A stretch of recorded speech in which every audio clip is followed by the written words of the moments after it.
have here is a Kenmore 50 pint dehumidifier. Been in my basement for probably 3 years, and it started leaking.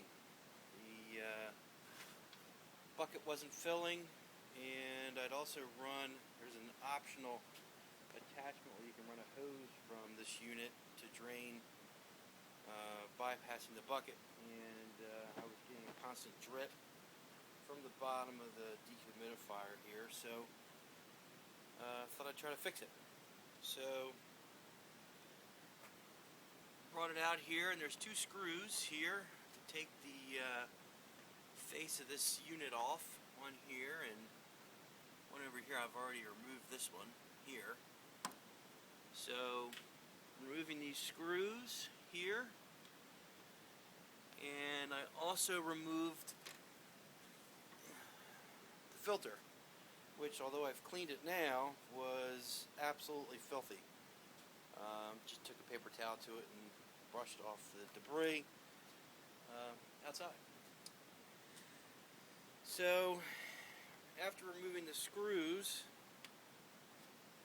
took the cap off. I'm going to set my camera down for a moment. Just kind of pry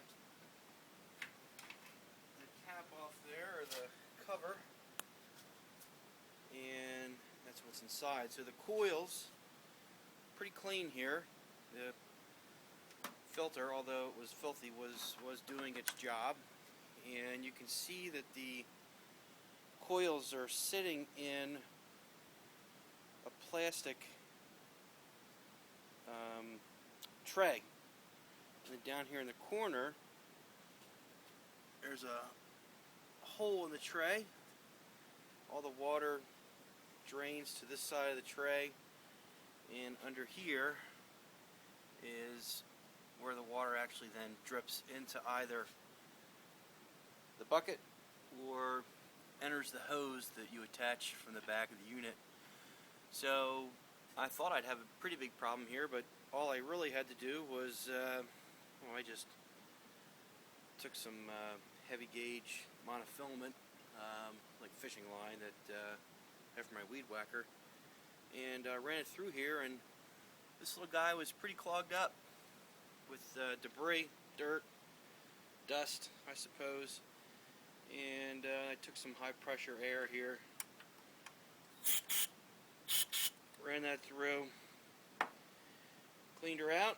So we'll put everything back together, and should be good as new.